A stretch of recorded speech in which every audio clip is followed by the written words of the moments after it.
So I've never made a video like this before. What I've done is I've taken an outrageously clickbait title, a title that promises a lot, as you've seen, and now I'm challenging myself to come up with the concept of the video, the content of the video, without any preparation before I click record on this video. So the goal here is by adding constraints to me, potentially I'll come up with a more creative solution than I normally do when I'm coming up with videos when there are no constraints. It's an experiment that let's see what happens. The title of the video is "This Tiny Change Will Make 2021 Your Best Year Yet."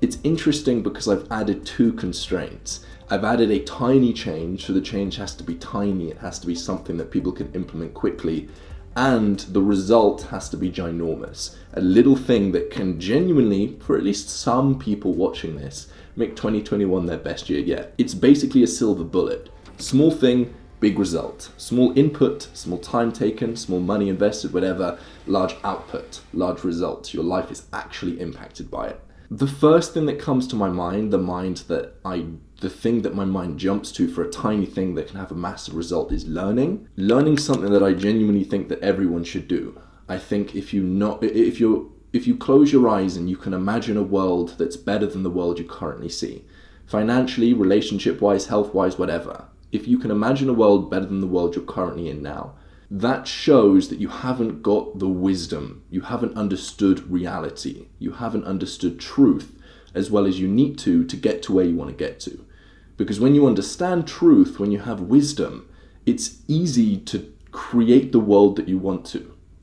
With true wisdom, an infinite amount of wisdom, you can touch a butterfly and the ripple effect, because you know exactly if you touch the butterfly in this specific way, it's going to fly and that's going to cause this to happen and that to happen. And just by touching a butterfly in a specific way, you can get whatever you want. It's basically to show when you have true wisdom, no matter what you do, you can exert a minimum amount of effort and have a very asymmetric amount of results. But the problem I have with learning is learning isn't a silver bullet. Learning takes time. So that wouldn't work for the title, but then potentially the silver bullet that gets you into the habit of learning is curiosity.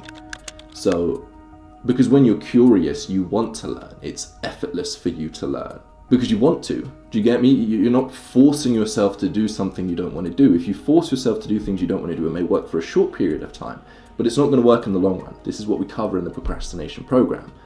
But by becoming curious about learning or potentially only learning things you're curious about, that could be a tiny change that could lead to massive results, potentially. So the tiny thing there would be curiosity. Now, I was expecting this video to go on for a very long period of time, but I can't see a problem with curiosity. That works. So what's the tiny hack? Because curiosity is not an action step. So the tiny change for you to make is to open yourself up to curiosity.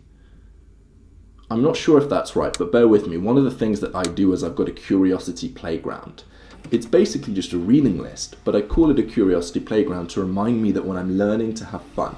Because when you have fun, you're drawn to do the thing, and you do it the problem isn't doing it, the problem is doing too much of it when you're really having fun. Just think about playing video games for most people.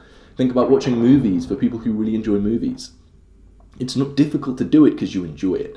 So when we're able to make the things that we need to do on a day-to-day basis fun and enjoyable and something we're excited to do, then you can continuously do it, and it's easy, it's not difficult, and you can keep doing it in the long run. You won't do it and stop doing it. That's interesting. Have I just come up with what I believe is the tiny change that will make 2021 great? I mean, it's definitely something for you to do, and it's definitely a tiny change that could make But here's the thing, it's small enough to have a curiosity list, but I don't know if the results are big enough.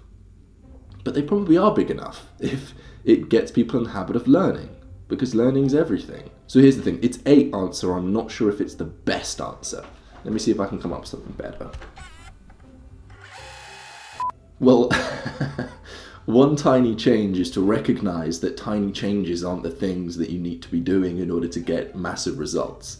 So many people are looking for these life hacks or productivity techniques, these tiny things. I mean, that's why I know this title's going to do well. It's because it's what appeals to the human race, but it's not an appeal to the human race that leads to great things. Or it actually could be. Let me explain both perspectives. Initially, I was thinking that life hacks often have such a tiny output. There's a small input, it doesn't take much to do them, but the output's normally pretty small. It's a cool hack that, yes, benefits your life a little bit, that's why it feels like you're being productive, but never benefits your life in any real significant way. So the tiny hack could be to stop worrying about tiny hacks and to just think. It's so simple. What do I want? And what is the 1 or 2 activities that I need to do on a day-to-day basis to get what I want? Normally it's very simple. Normally there's not 20 or 30 different activities. There's 1 or 2. If you're a writer, then it's writing. If you're an artist, then it's painting. If you're a business person, then first of all, go out and speak with your target audience, understand their problems, then try and solve their problems. Like, that's the thing you should be doing if you don't have the business. There's normally one thing that everybody should be doing. And now I was saying, initially I thought that tiny changes, we should shift away from that. But there's a counter argument to that. And it's something that I've realized recently. So a lot of times in society, we glorify hard work. We say, oh, that's a hard-working person, and that's a positive trait. And this leads to us only wanting to do things if they're hard. We have the tendency to believe that life should be hard. It's difficult to get what you want. It's difficult to reach your goals. But if you have that perspective, it always will be difficult to reach your goals. And sometimes it's actually very easy to reach your goals if you have the right wisdom. If you're doing the right thing in the right way, it's very easy to get whatever it is that you want. It's just that most of us spend our time doing the wrong things in the right way, or even the wrong things in the wrong way. And if that's the case, it's so difficult to get to where you want to. And if everything feels difficult for you, if it's difficult for you to scale your business, if it's difficult for you to start habits, then instead of forcing it, instead of continually trying to scale the business or grow the YouTube channel, instead take a step back and change the higher level decisions that you're operating from, and that will make it easy to grow the YouTube channel, to build the business, whatever.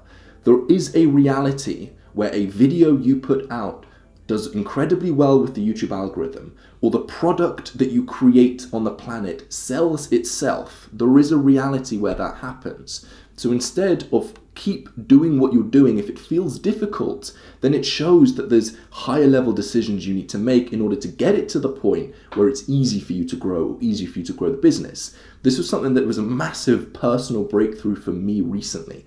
On this YouTube channel, it's been difficult to grow. There's been times that I've done things that I wouldn't do going back to get views. The videos that stand out are Sensory Deprivation Tank and Pavlok, where I wore the thing around my collar. Probably the way I want to take this YouTube channel, and again, this is all subject to change. I'm a human, and just because this is a breakthrough I've had now, doesn't mean I'll go back, doesn't mean I won't go back to it or have another breakthrough that leads me to something else. But I was doing all of these things and it felt difficult to grow.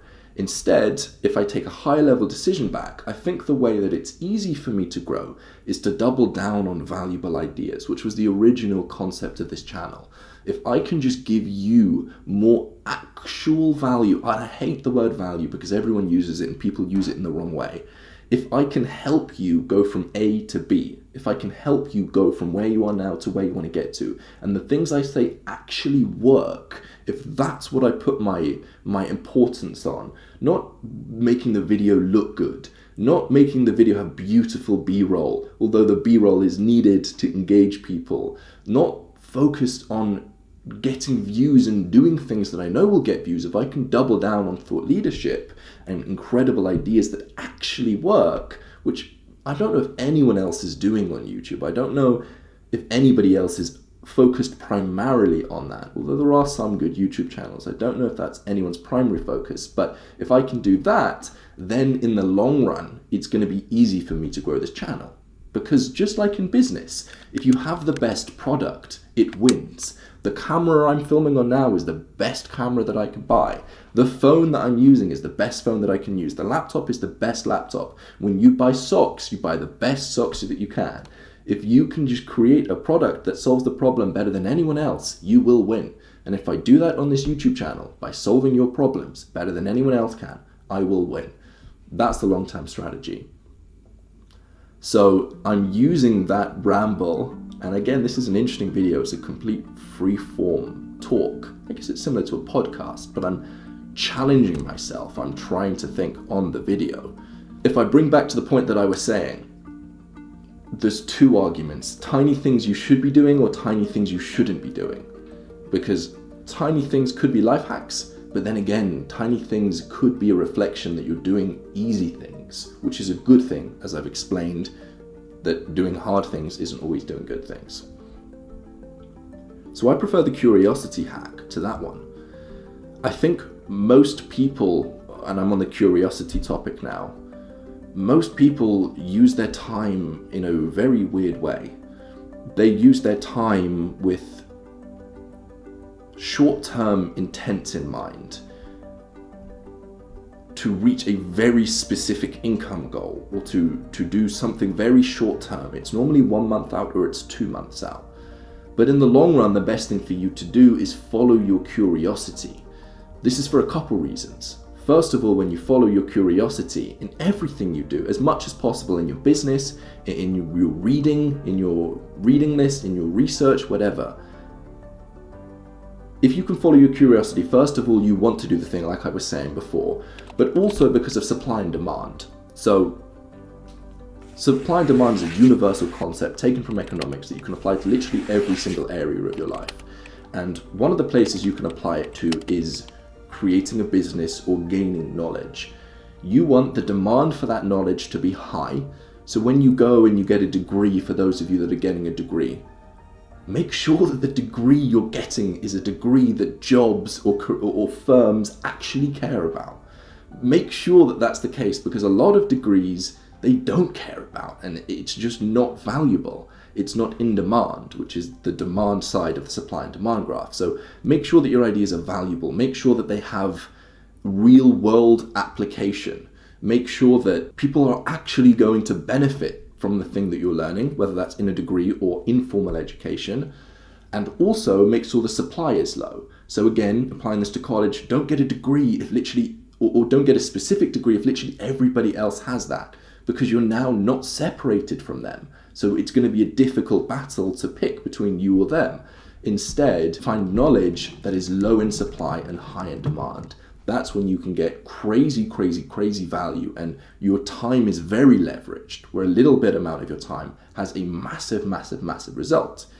It's by getting knowledge that's low in supply and high in demand, excuse the stuttering. So the way you get that is by following your curiosity. Because when you follow your curiosity, you're going to be taken to places that most other people don't go, because your curiosity is different to everyone else's. So by following your curiosity and not just doing what other people are doing, not buying best-selling books, just reading books you are interested in, then you are going to get knowledge that's very, very low in supply, which makes it incredibly valuable. So yeah, I mean, I thought this video was going to be super long of me weighing up a bunch of different ideas, but I'm fairly confident that a tiny shift that you can make that's going to make 2021 your best year is to double or triple or quadruple or 10x down on curiosity. Whenever you're curious about something, find a way to let yourself do it. Just let yourself be like a child playing. And it's interesting, the more curious that you get, the more things that you get curious of. So my curiosity playground, as I write things on here, the more I read, the more I learn, the more gets added to the curiosity playground. So I'm never ticking it off as a to-do list, because that book's going to spark 10 new books that I want to read. It's just a beautiful, poignant reminder that we know nothing. And the more we know, the more we realize how much we don't know. And the more I learn, the more I realize how much there is to learn. As paradoxical as that sounds. You'd think the more you learn, the more you know, but it's the complete opposite. So yeah, double or triple down on curiosity, and I think that will benefit you. If you enjoy this kind of video, then leave a comment. I'd appreciate the feedback, and subscribe if you're new.